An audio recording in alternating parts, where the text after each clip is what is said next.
E bem-vindos a mais um WJ Review. E hoje falaremos de Sunny, certo? Do Matsumoto Taiyo. E comigo está Júnior Sabruto. E aí, meus parceiros, tudo certo? Aqui é o Júnior. Estou aqui com o Talho. E aí, WJB mudando sua demografia, né? E também com o Gart. Aqui estou no W sem nem B. Salve. E Júnior Sabruta, sobre o que é esse mangá, Sunny. Antes de falar propriamente desse mangá, a gente tem que mencionar que esse é um podcast patrocinado, sim, muito obrigado, Devi, tô brincando. O nosso patrocinador, o Felipe, sou eu, doou uma quantia lá no Apoia-se e uma das recompensas era ele poder pedir um programa, uma análise de algum mangá que ele quisesse, e bem, ele escolheu o Sunny.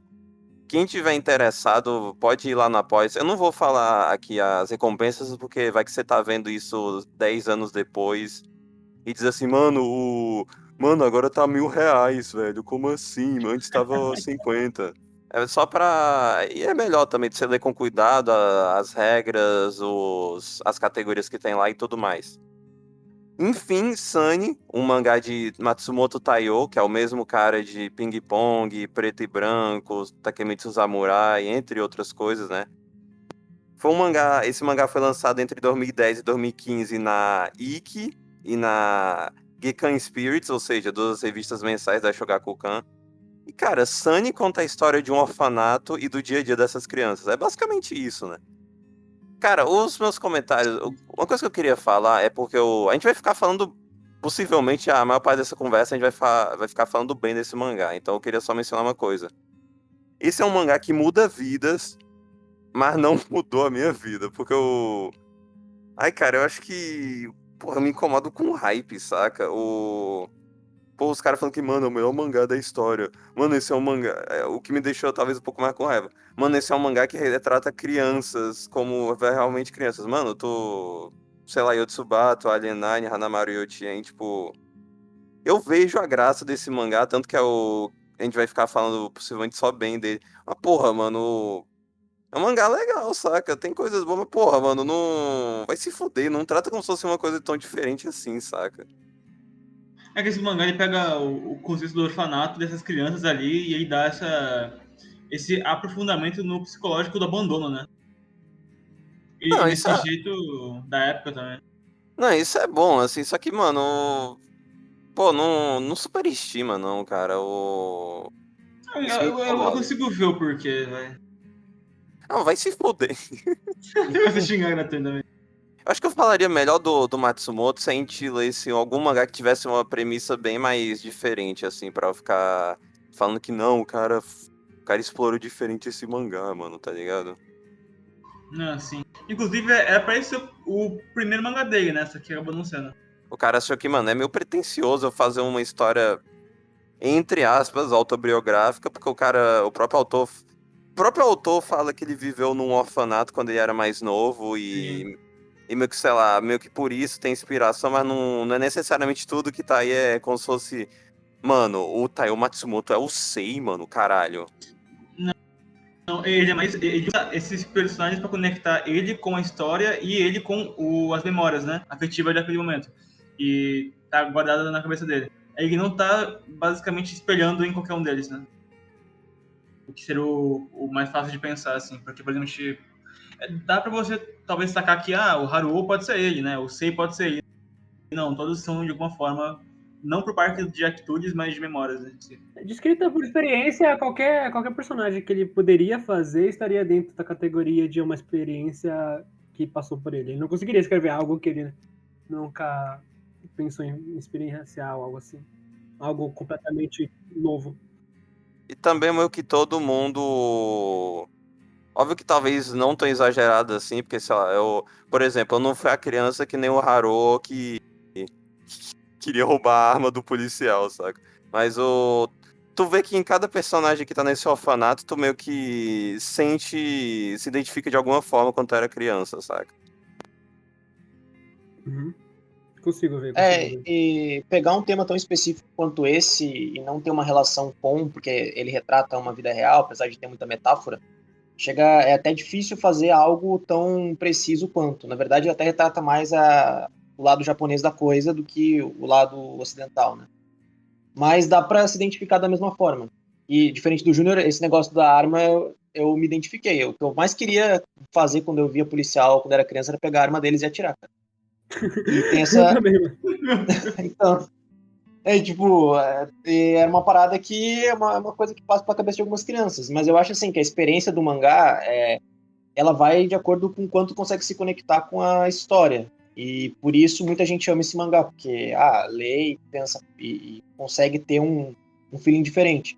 Eu acho que de experiência pessoal, assim, foi uma valorização maior da parental, porque a gente não pensa muito nisso no cotidiano, mas olhando o mangá a gente percebe como faz falta um cuidado parental de quando você é mais novo. Porque mesmo que as pessoas do orfanato sejam boas para essas crianças, ainda não são suficientes para suprir a falta que eles têm de uma mãe ou de um pai. Mas eu concordo com o Júnior nesse sentido, de que assim, Ele sabe que eles não estão curando ninguém, estão apenas tentando aliviar uma coisa que vai ainda continuar pro futuro. eu só ia falar que eu concordo até com o Júnior um pouco, porque assim, eu olho esse mangá e eu não falo, cara, que negócio incrível, criado genial e tal, eu não acho isso, honestamente. É uma premissa que eu não acho fácil de ser feita, mas eu também não acho algo de outro mundo, assim. Mas eu acho muito suficientemente bom. Eu acho que ele é muito pessoal, esse mangá. Mais do que necessariamente olhar e falar, cara, esse mangá é perfeito, leiam que vocês vão gostar. Eu, por exemplo, não recomendaria esse mangá para quem não gosta de um estilo mais de mangá desse estilo, assim. Eu acho que essa pessoa não gostaria desse tipo de mangá. Não acharia legal, não acharia interessante, não aproveitaria. Eu acho que é um mangá muito pessoal pra tu falar assim, não, esse mangá aqui tu pode recomendar que é certo que a pessoa vai gostar, sabe? A maioria, se não todos os mangás do Matsumoto, eles são muito mais sobre a sua experiência do que o quão proveitoso é algumas coisas, sabe? Exato. Se alguém fosse, quero um mangá interessante, divertido pra mim ler. Pô, a última coisa que eu recomendaria seria do Matsumoto, assim. Agora a pessoa, poxa, eu tô numa parada existencial e tal, eu queria uma coisa mais reflexiva pra mim, ver se eu consigo pensar em algo na minha vida e tal. E de repente dá pra recomendar Sunny. Eu não li outras obras do Matsumoto, só li Ping Pong e Sunny, mas eu tenho curiosidade até pra ler aquela outra obra famosa aqui no ocidente dele, que eu não lembro o nome agora. O Hanao Toko, né? É, isso aí. Acho que é esse. Google Isso aí. Monster, porra. Google Monster também, Monster. né? Cara, mas assim, uma comparação que eu acho que é válida. Enquanto o Haddad ele me dá sensações de ensino médio, o Matsumoto me dá sensações de fundamental, sabe? Isso, perfeito. Se for pra dizer alguma coisa além do que ele sente pra mim, eu acho que se você lê as coisas no ritmo que o Matsumoto ele provém pra você, eu acho muito bem cadenciado eu nunca me vi assim, vendo que tá demorado pra terminar um capítulo ou algo assim. Porque é muito sobre uma sensação, é muito sinestésico como as coisas do Matsumoto faz. Principalmente porque infância é algo que afeta todo mundo, né? Todo mundo sente alguma coisa ou outra. Principalmente essas coisas de mãe e pai, parentesco, que a gente inevitavelmente a gente absorve pra nossa vida. Vocês acham que esse mangá, ele é inconsistente com os personagens, não? Porque, mano, no mesmo capítulo, o Haruo tá calmo com a mãe dele, no outro ele tá arranjando briga. Mano, não faz sentido. Pô, é uma criança, tá ligado? Eu acho. Uma ponta, é uma criança. Não, eu achei isso completamente relacionado, na verdade. O Maruo pra mim é uma... Cara, eu vi tantos Maruos na minha vida, tanto pelo fato dele ser um desgraçado, tanto quanto a gente sabe que esse cara tem uma backstory. Uma ponto não era nem só questão dele ser criança, porque, cara, mesmo o Haruo sendo a criança briguenta, mano, ele tem ele também tem um mínimo conhecimento de contexto, né? Sim. O Haruo, ele não chega a ser babaca, ele é mais impulsivo, eu acho. Ele não sabe o que fazer com os sentimentos que ele tem, que ele tá sentindo, e aí ele se revolta, sabe? O que é basicamente toda a premissa desse mangá, são um bando de criança que tem esses sentimentos reprimidos por daddy issues, né, por mommy issues. Todos os personagens, eles são uma reflexão diferente de como é esse luto. E essa é a ligação com o Sunny, né, que é o nome do carro e também o nome do mangá. Que todo mundo pilota o Sunny e quer ir para algum lugar de uma maneira diferente. O Sunny significa uma coisa diferente para todos eles, Mas no final, o Sunny sempre é uma escapatória da vida real pra alguém. O que, bom, é um carro, né? Então, Sim. Porque Sem o- falar nada que dele. as crianças desse mangá não estão vivendo, estão sobrevivendo, né, mano? Aham. Não é tão exagerado assim, né? Porque o. Ai, é que não é necessariamente a nível de depressão. É tipo, cara, eu tô aqui porque eu não quero e eu. Cara, não tenho o que fazer, saca? O Sei, ele assume que ele odeia o orfanato, né? É, tu pode tentar escapar, mas, tipo, cara, ou dá errado, possivelmente dá errado, tipo, o Sei batendo o carro do cara lá. Ou, cara, ou o cara podia. Ou as crianças podiam estar mortas, né? Se o cara quisesse botar um final mais escroto, assim. Porque, cara, duas crianças andando sem rumo numa cidade que eles não conhecem, tá ligado? mas eles olham para o tarô e para outras pessoas e eles imaginam que, como na perspectiva deles de criança, eles imaginam que a vida deles vai ser isso, que eles vão ficar lá para sempre. Eu acho que a parte mais O interpretador diferente, é assim. claramente o mais velho, né? Então, exato. Que tá lá. E ele tem uma noção de responsabilidade, até apesar de ele, obviamente, ter uma mentalidade mais infantil do que a idade que ele demonstra. Obviamente, o tarô, ele não. Ele cuida das crianças, né? Uhum. Então, assim, quando a gente olha esse orfanato, eu acho até um pouco diferente, porque, assim, normalmente, o que eu conheço de orfanato, pelo menos das proximidades de onde eu moro, é tipo, crianças foram abandonadas pelos pais, e a maior parte das vezes essas crianças não sabem quem são os pais ou nunca ficam sabendo quem eles são. Ou são abandonadas por algum outro motivo, ou de repente os pais morreram e aí precisam ficar no orfanato, não tem com quem fiquem. Nesse caso, é até um pouco mais doloroso para eles, porque não que seja melhor ou pior, né? Mas falando no contexto do mangá. Porque eles sabem que os pais deles estão vivos e que eles têm a possibilidade de viver de volta com os pais deles. Então, em certo momento, parece que os pais alimentam uma esperança nas crianças que não existe.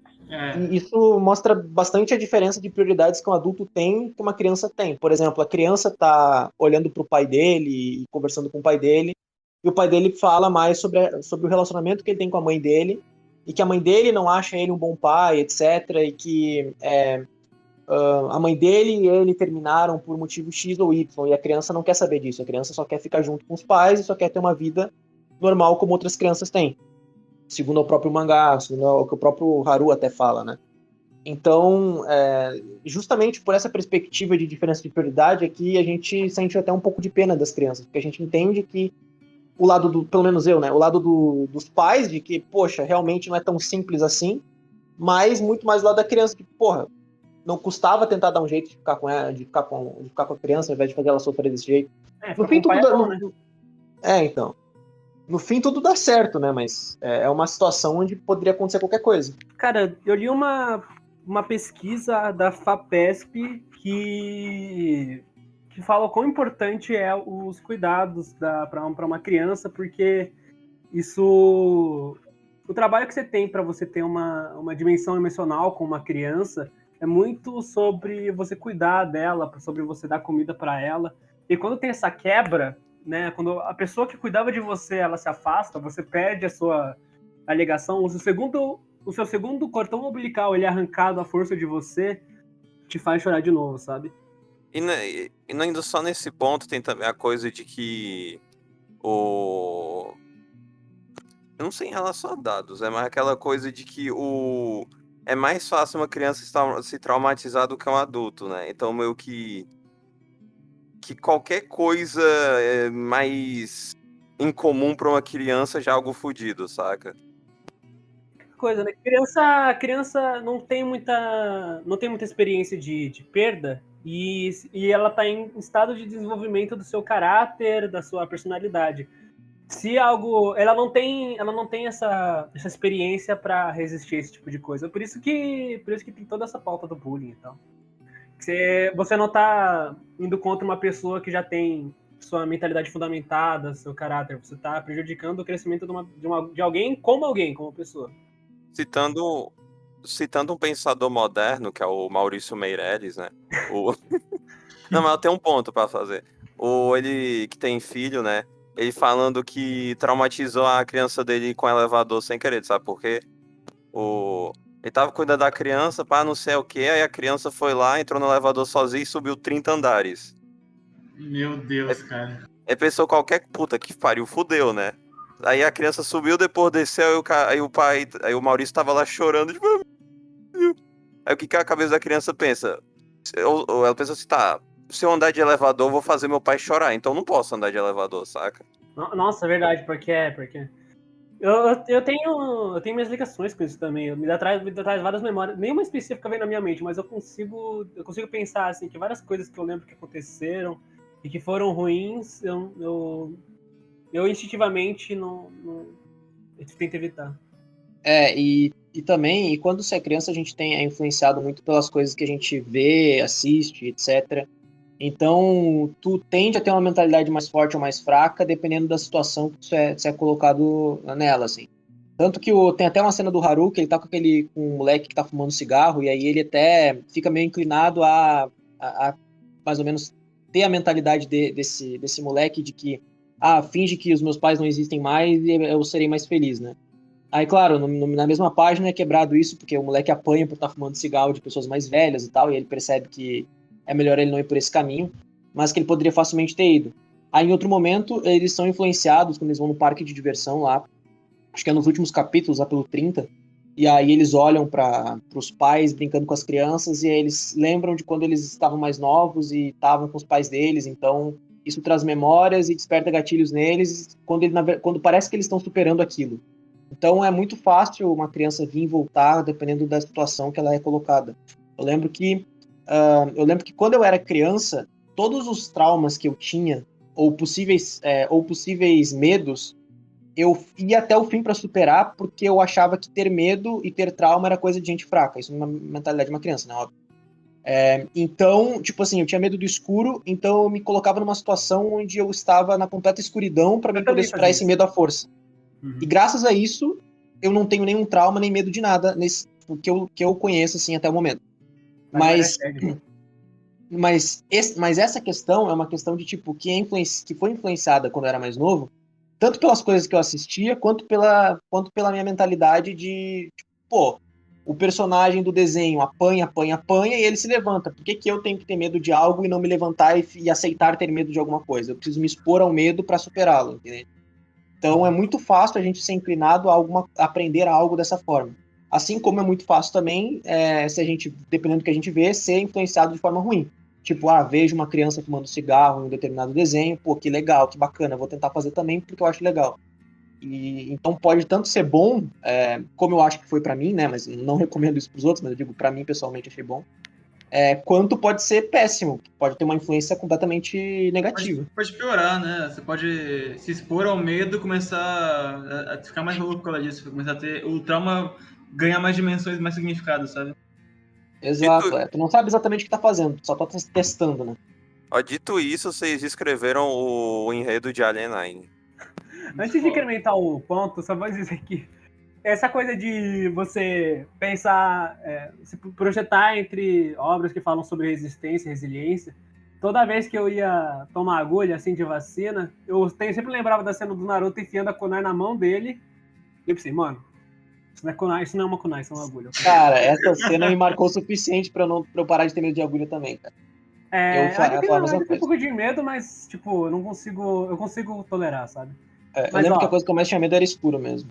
Legal tu falar esse ponto, porque eu ia puxar também o ponto de que eu ia falar assim, ó.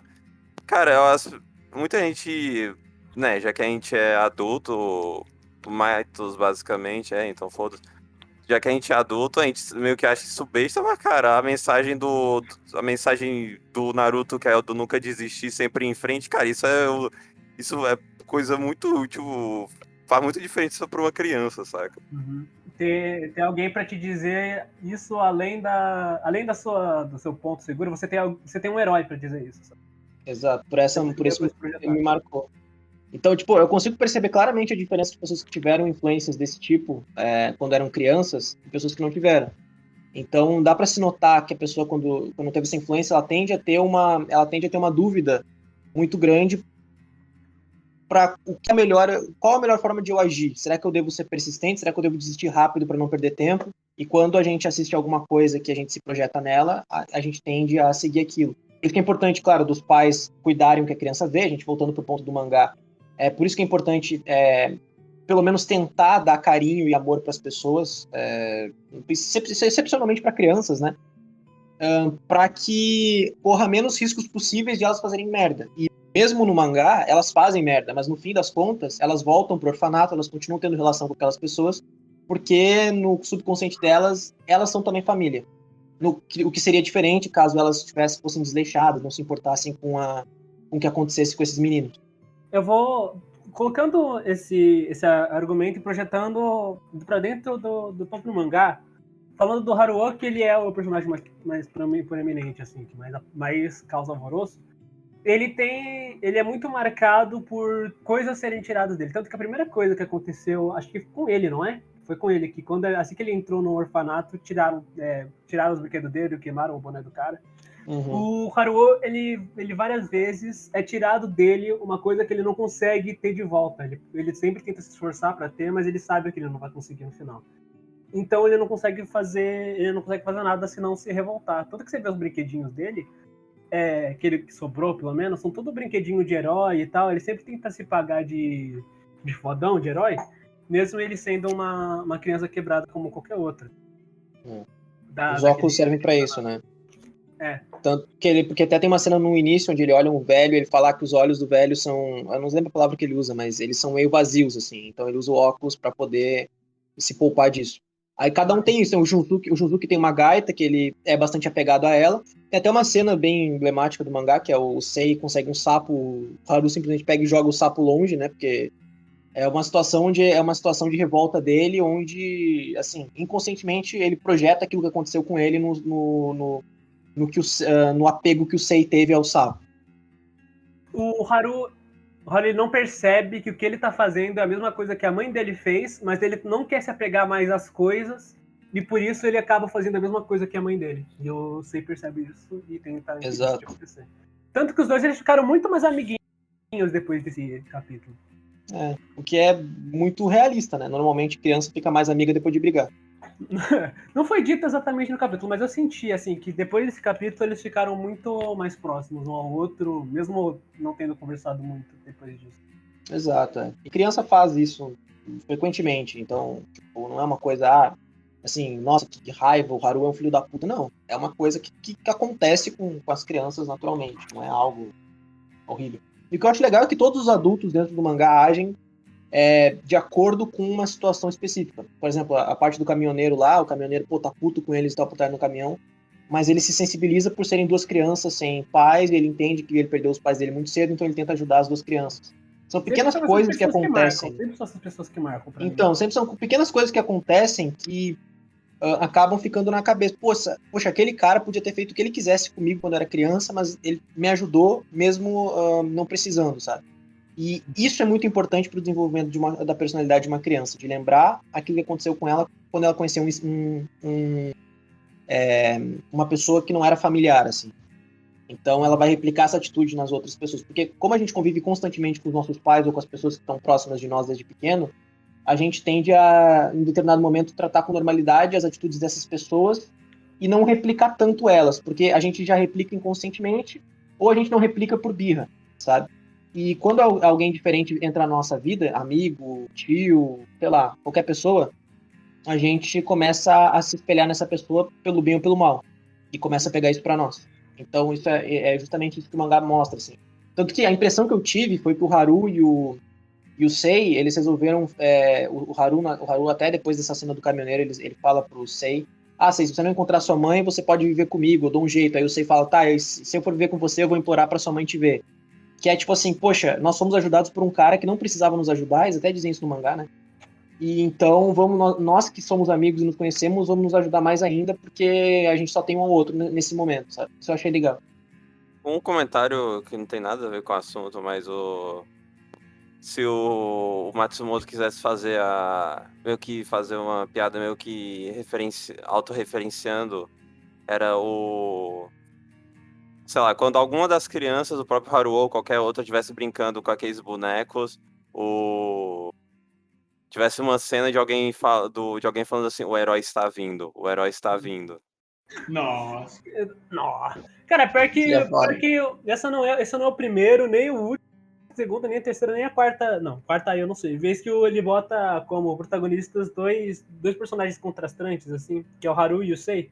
Um é mais extrovertidão, Nossa, um pouco esquisitinho, que é o Haru, e um que é nerdolinha, meio. Bom tu falar Perturbado. isso, porque o Sunny é um mangá que o protagonista, pra mim, é o carro, né? O carro não necessariamente, né? Mas o orfanato, né? Porque tá que ele dá mais foco pro Haruo do que o...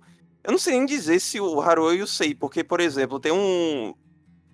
Sei lá, teve uns capítulos do Sei no começo do mangá, o cara fica tipo um volume e meio sem ele ser o protagonista, saca? Sim. Ele- Esse ele aparece no terceiro, quarto volume, não faz muita coisa, mas a gente é introduzido na visão dele ao orfanato. Né? E os capítulos do 6 são mais marcantes também. O mais marcante, a passagem que mais ficou marcante pra mim foi os capítulos que o Haruo ele foi se encontrar com a mãe dele, que ali eu senti... Eu já simpatizava com o garoto porque eu sabia que tinha coisa ali. Mas esse tipo de rejeição que ele levou, que não era tão direta a ele, mas que claramente ela impôs barreiras que ele se sentia mal por cruzar, ele queria cruzar, me deixou bastante impactado, assim. É que eu daria pra dizer que eles dois são os protagonistas, porque é os únicos que tu sabe a história inteira deles, né? Que é meio que, sei lá, tem o Shosuke e o Jusuke, toda a história da mãe, não sei o que, mas tu não tem a história deles entrando no orfanato, que não sei o que e tudo mais, sabe? Tem a menina lá que perdeu os pais também, só que eu não lembro o nome dela também. Amigo Megumo. Moon. A história termina quando ela consegue. No orfanato. Mas cara, falando especificamente dos moleques, dos de cabelinho encaracolado lá grande, eu acho eles não são muito o principal da história, mas eu acho que as passagens deles são tão interessantes quanto. Que a gente sabe desde o início, no capítulo 2 eu acho que tem aquela coisa que ele se parece o Drácula porque ele tem unhas grandes, e só alguns capítulos depois a gente descobre que ele deixa as unhas grandes porque ele quer que a mãe corte pra ele. E o guarda-chuva dele também, né? Que é bastante. E a casa dele. É a casa dele e tal. É a mais óbvia. Uma coisa que eu queria falar, não é um puta problema, né? Mas uma coisa que me deixou um pouco triste é que Pô, mano, Pô, ele não explorou todo mundo daquela casa, né? Porque, mano, eu queria muito saber a história das gêmeas, cara. E o cara não mostra, mano. Fiquei triste, velho.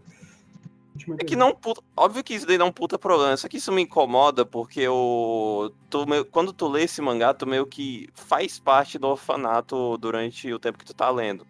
Então, Sim. cara, pra mim não faz tanto sentido ele não dá foco em todo mundo em pelo menos algum momento, saca? Sim. Ele é semi-episódico, né? Porque cada capítulo ele começa e termina de forma isolada, mas tem uma sequência ali, tem uma progressão vindo. Os atos da história meio que impactam o que vai acontecer no futuro, mesmo a maioria sendo só um caso de mais um dia, mais um episódio das crianças, sabe? Sim, porque basicamente, cara, isso é uma reflexão direta com o que as crianças estão fazendo, porque elas estão só nesse dia a dia, nada progride significativamente para ele, mas eles ainda estão tentando fazer alguma coisa o tempo inteiro. Aí começa o capítulo, uma problemática acontece, a gente conhece mais de personagem, termina o capítulo e parece que a gente tá da mesma forma que anteriormente. Exatamente como eu me senti. É que nem a vida de uma criança mesmo, não só a criança do orfanato, né? Mas, tipo, cara, qual é o teu único objetivo? Passar de ano. Depende do pai também, porque vai ter o pai que vai te bater porque tu tirou 9,5 em vez de 10, mas isso é um pai pau no cu, né? Mas E é meio escroto da parte dele, sinceramente. Não, mas o objetivo, em teoria, da criança é só passar de ano. O resto, só não fazer merda, saca? Então meio que tu tá vivendo um dia após o outro que não talvez que não tem tanta diferença, exceto alguns dias chaves, como sei lá, o teu aniversário, ou pô, o dia que eu viajei pro Beto Carreiro, qualquer coisa assim, entende? E por tu ser criança, é uma sensação de impotência muito grande quando tu quer fazer algo e não pode. Tanto que o capítulo, eles mostram essa sensação, porque é reflexão atrás de reflexão todo o capítulo, e claro, daí dá pra tirar a reflexão tanto proposital do mangá quanto não proposital, onde a gente olha aquilo e tenta pensar em algo relacionável. E aí, conforme o mangá progride, a criança nada muda, mas é justamente propositalmente não muda, porque a criança não tem o que fazer. Até que culmina onde eles resolvem fugir de casa ou fazer algo com relação a isso. Até uma dúvida, inclusive. Existe algum simbolismo no cabelo do Harou ser branco? Ou é só uma escolha artística mesmo? Eu acho que é mais uma escolha artística pra diferenciar ele, mas existem formas de você interpretar alguma coisa disso. Tem aquela coisa de delinquente no Japão, não sei tanto hoje, porque, né, miscigenação e tudo mais. Mas tinha aquela coisa de delinquente no Japão pintar o cabelo, descolorir o cabelo, porque isso vai contra o status quo, porque o japonês comum tem cabelo preto e tudo mais. Uhum. Tem essa sensação de rebeldia. Cara, a coisa mais simples assim, que também cabelo branco é sinal de estresse, e aí claramente o Haru, ele é um cara estressado, mas também se for para uma semiótica de cor por cor, branco é um sinal muito de inocência, né? Então, Toda vez que ele encontrava o pai dele reiterava, o seu cabelo ficou mais branco. Então eu fiquei pensando se isso não tinha a ver com o fato de que, com o tempo, ele ficava cada vez mais, ou ficava mais branco, quanto mais sufocado ele ficava dentro do orfanato, sabe? Pensei que poderia ter algo nesse sentido, justamente pelo pai dele sempre olhar para ele e perguntar: você cresceu? Seu cabelo ficou mais branco. Aí tem uma parte que eles até falam que quando ele chegou no orfanato, o cabelo dele até era mais preto e tal. Não, dá pra Mas, atacar essa lógica, mas também é a coisa da criança que sei lá, a criança, um bebê de olho azul, quando cresce, fica com o olho mais esverdeado, essas coisas assim, saca? então, pode ser uma coisa mais simples também. Tipo, só questão. É porque, como é branco, né? Não é uma coisa natural, eu achei que poderia ser algo a mais. Mano, eu acho que é mais estético, mas eu consigo ver como ele tem essa. Eu consigo ver como pode existir isso também. Não, já que tu mencionou o pai do Haruo, o pai do Haruo é foda, né, cara? Ele É. é brabo. Eu Não, acho que os dois mostra como tanto o pai quanto a mãe dele se preocupam de formas diferentes com ele, mas que ainda assim é do jeito errado, na minha visão. Nossa, porque o quanto que eu odiei a mãe do Haruo. Ela falou pra formar ele Nossa, de ela pai. dá Isso não muita sabe raiva quanto isso mesmo. destrói uma criança, mano. Me deu raiva também. é que também é aquela coisa é que ele bota de uma maneira mais exagerada pra outra onda. É que também tem a coisa quando, sei lá, vamos botar a família padrão brasileira, né, mano, que é o pai, mãe, outro filho, sei lá. Que é a coisa que é o pai trabalha, a mãe fica em casa. Aí, sei lá, o pai pode quase nunca conversar contigo, mas quando o teu pai tem algum programa contigo, é tipo o programa, saca? E é meio que isso que ele sente. Tipo, mano, o pai dele não via ele há 2 anos, mas porra, mano, o cara. Pô, o cara viu o cavalo junto com o filho, caralho, mano, nossa. E naquele ponto ele precisava de um pai ou de uma mãe, porque a mãe dele, acho que, se não me engano, já tinha parado de enviar carta para ele. E também o fato de que ele sente tanta falta de um cuidado parental que qualquer coisa que fosse feita para só o fato do pai dele não odiar ele, não ver ele como um problema, já para ele já era uma vitória, sabe? Já é algo excepcional, porque o medo que ele tinha de perder a mãe dele pela falta de cartas era muito grande. E eu acho que o que mais deixa revoltado é porque a mãe dele, não é que a mãe dele não liga para ele, ela se preocupa com ele. Só que ela não tem consciência das coisas que ela tá fazendo e que estão afetando a mentalidade dele naquele ponto. Então isso fica muito claro quando ele tá deixando o trem, ele aceita, né? Ele até se desculpa, antes disso ele até se desculpa com ela por ter dito que não gostava do orfanato, e ela trata com muita frieza o fato de ele dizer isso. E ele se sente culpado por uma coisa que ele não deveria se sentir culpado, né? E depois, quando ele tá deixando o trem, ele fica chamando ela de mãe várias vezes, só que daí ele tenta voltar e falar o nome dela, e a mãe dele não percebe que isso não é a melhor coisa a se fazer. Assim. Ela tá mais preocupada com a estética dela, com o jeito que ela age, com o pai dele, do que necessariamente com o bem-estar da criança naquele ponto. Cara, acho que um dos capítulos que eu mais gosto desse mangá é aquele capítulo que tá o Makio e a namorada dele no carro, velho. E tipo, eu acho isso estranho falar isso, porque, cara, sei que tem que mostra todo o flashback do Haruo e tudo mais, mas, cara, eu não... Acho que a parte que eu mais gosto é a interação deles dois, saca? Porque um casal muito fofo, velho. Então, é porque eles realmente se preocupam com as crianças, eles gostam de fato das crianças, né? Enquanto que a gente vê as outras pessoas do orfanato como mais como cuidadores e não tanto quanto amigos das crianças. Porque tanto que tem até várias vezes a cena, né, onde o Haruo, acho que é o Haruo que faz merda e fica no quarto escuro trancado, a gente fica com pena dele até nessa situação. Eu sei, eu acho. Eu sei, isso eu sei. É que o Sei bate o carro até. Então, lógico, ele tá, né, tinha razão de dar castigo pro Sei, mas a gente não vê tanto o lado deles se preocupando com as crianças, a gente vê mais o lado do Kenji, né? Porque o Makio, ele é muito o tio legal. Tanto que é meio que a presença dele é essa, que tipo, mano, eu apareço de mês em mês, eu faço algo foda, saca? Sim. E aquela coisa também que a saudade faz parte da relação, então... O Mark ainda assim é um cara legal, mas, puta, ia cansar ter esse cara todo dia, saca? E não ia aguentar também, mano. Cara, outra personagem que eu gosto muito desse mangá é a... Não vou lembrar o nome dela por enquanto, peço desculpas. Mas é aquela namoradinha do Sei. Que ela mostra também o... Que, né, o mangá, obviamente, é focado no orfanato e tudo mais, mas aí também dá essa palhinha de que, cara, às vezes né, o problema não é só tu estar afastado da tua família fisicamente, mas estar afastado emocionalmente, né, cara? Da tua mãe cagando pra ti, mostrando e prestando mais atenção na tua irmã em vez de você, saca?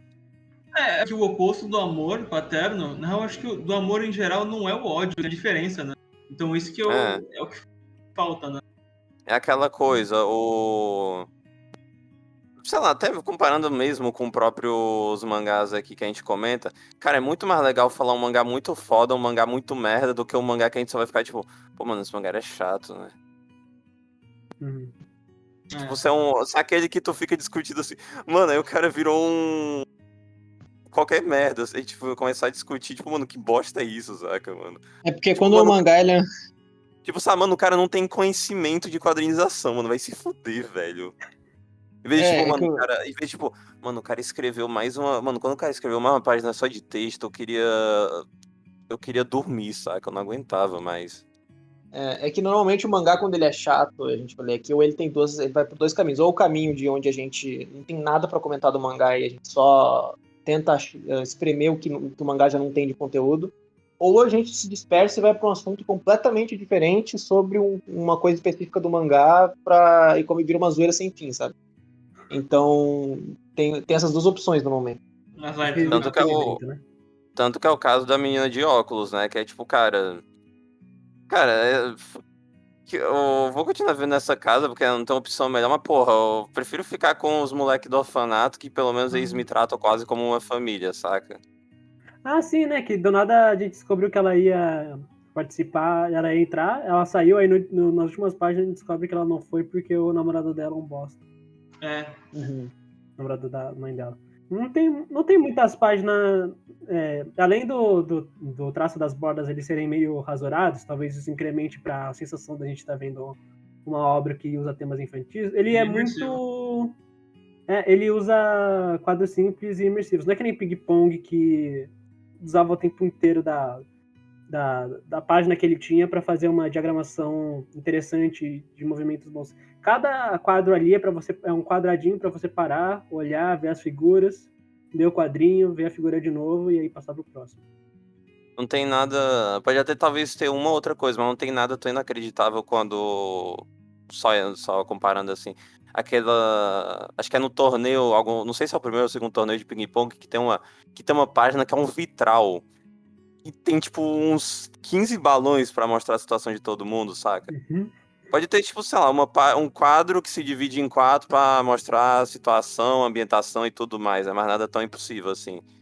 Não que Ping Pong não seja simples, mas eu acho que ao que se propõe Sunny, ele... Quanto mais a gente viver em simplicidade nessas páginas, quanto mais a diagramação ela utilizar bem o que for simples, eu acho que melhor a gente vai ficar na página olhando assim. Até porque o Matsumoto ele não usa muito, não sei se balão de pensamento não é a palavra correta, mas os personagens eles não falam muito, né? A reflexão ela vem muito de uma de alguma imagem impressionista mesmo, né? Algo surreal, ou uma expressão diferente, porque os personagens do Matsumoto são bem expressivos, né? Uma que me pegou bastante assim durante o mangá foi quando o Sei, ele fala que ele sempre sonha que ele tá subindo o degrau e aí ele para de subir esse degrau e espera virem buscar ele, sabe? E aí no final do capítulo mostra justamente ele fazendo isso. Que para mim, pelo menos, foi uma forma de mostrar que ele que assim, ao invés de ele continuar andando sozinho em frente, ele prefere andar junto com as pessoas que ele gosta no meio do caminho. O subconsciente dele pensa isso, né? E por isso ele resolve esperar. A impressão que me deu foi que no final do capítulo ele faz isso conscientemente. Ele olha e fala, poxa, eu vou realmente ficar aqui parado ao invés de continuar subindo, porque isso é mais importante. Então, essas coisas que eu acho que pega no que o Matsumoto faz. Eu, pessoalmente, prefiro quando, assim, são quadros diferentes, eu prefiro mangá, tipo, onde tem quadro fora do padrão, assim, sabe? Witch Hat Atelier da vida, ou que o cara faz uns Battle Shonen louco onde sai do quadro e tal, ou páginas duplas, por exemplo, o Matsumoto não faz muitas páginas duplas, né? Ele acho que fez pouquíssimas, assim, nesse mangá. Ele é muito conservador no que se diz o tamanho do quadro, mais ou menos, né? Porque os quadros, eles sempre são... Ele não comprime muitas coisas, ele não fala, os personagens não falam muitas coisas. Ele tem apenas... as páginas, elas são do jeito que elas têm que ser. E justamente por isso eu não sou tão fã desse tipo de quadrinização, mas o Matsumoto, do jeito que o Matsumoto faz, funciona muito bem para as obras, para o estilo de obras que ele se propõe a fazer, né? Um quadro que ele seria... que ele diagrama os personagens, as imagens para dentro e fora do quadro de uma forma que faria qualquer página de Watchmen chorar. Quem leu sabe. Eu não acho que isso combinaria muito com o Sunny, né? Porque o Sunny, ele não quer ser de... Não, mas só para o seu contraponto do Talion, é legal quando o cara dá uma inovação na quadrinização, mas o foda quando tem a galera que é pretensiosa demais, né? Aquela galera que mano, você é muito diferente, só que é o diferente ruim que tu não entende porra nenhuma que tá acontecendo, saca? Sim, quando a diagramação, ela não entrega... Ela tá ali porque sim, não entrega nada de verdade, não incrementa o ponto de verdade, tá só... Ela tá por tá ainda atrapalha a leitura, né? É aquela coisa do, tipo, estilo sobrepor muito o conteúdo. Uhum. Tem mangá que funciona, só que tem outros que não, né? Mas falando uma coisa, não é tanto quadrinização, inclui quadrinização, mas é mais transição de cena, que um momento que eu amo muito desse mangá é o do... É naquele capítulo que o Makio que fala que ele vai subir uma montanha, aí toda jornada, não sei o quê. Aí ele vai no metrô, ele olha pra namorada dele lá, ele tá correndo no metrô, o metrô passa por trás dele, aí a transição é ele subindo já em cima da montanha, saca? Muito bom, muito bom. Uhum. Usa bem a sarjeta, Matsumoto. Esse cara é bom de bola. Muito de boa. Não, acho que foi mais transição de página do que de sarjeta mesmo. Uhum. No final das contas, transição de página é uma transição de uma sarjeta maior, né? Então... É meio inevitável. Eu dizia que é inevitável a sarjeta, mas às vezes os caras nem faz, né? A sarjeta é artificial. Né? Ou vai que o cara só faz quadro... Como é? Um quadro que ele não é sequencial. No sentido de quê? Tipo, que não tem espaçamento? Não, aqueles quadros, tipo, ele tem a sarjeta que separa, normalmente tem esse que separa, mas ele serve mais pra mostrar um outro ponto de vista, mais do que ele quer mostrar uma sequência daquilo. Enfim, acho que é isso, né? Acho que é isso, né? Enfim, gente, acho que é basicamente isso. Vir Massa Bruta, comentários finais e o tchau pra galera. Esse mangá é legal, mas não mudou minha vida, mas pode mudar a sua, hein? E é isso porque é isso, né? Esse mangá é interessante, mesmo não sendo o meu estilo de mangá que eu gosto, ou que eu tenho dificuldade bastante de prestar atenção e seguir o rumo. Ele me trouxe umas reflexões muito bacanas e muito importantes que eu acho que não vou dizer que vai ficar comigo, porque eu não sou tão pretensioso assim ao ponto de afirmar isso, mas definitivamente foi uma boa experiência, eu gostei bastante, sei lá, pra mim já valeu a leitura só isso, sabe? Apesar de não ter me divertido tanto assim, eu já torno ele tão importante quanto os que me divertem pela reflexão trazida. Não ia gostar mais desse mangá se tivesse fogo. Enfim, Gart. Cara, esse mangá tem alguns capítulos aqui e acolá que bateram em mim um nível pessoal que me impactou. Tecnicamente perfeito, acho que uma das melhores coisas assim, que o Matsumoto faz. Como o Talion ele falou, é difícil ter um mangá que seja nesse ritmo e que me prenda do jeito que esse me prendeu. Eu curti bastante de ter lido. Ele é o tipo de mangá que eu sei que eu vou gostar mais daqui a alguns meses, sabe? Vai passar uns 3 meses e eu vou lembrar dele, pô. Esse mangá era bom, né? Esse é um mangá que eu não vou lembrar do. Que eu não vou lembrar do Haruo correndo, pelo menos. Eu não vou lembrar de muita coisa desse mangá de personagem, mas a reflexão vai ficar comigo, provavelmente. Isso que é o legal do mangá do Matsumoto, muitas vezes. Sim, cara, até pra mim, é o que eu mais gosto do Matsumoto.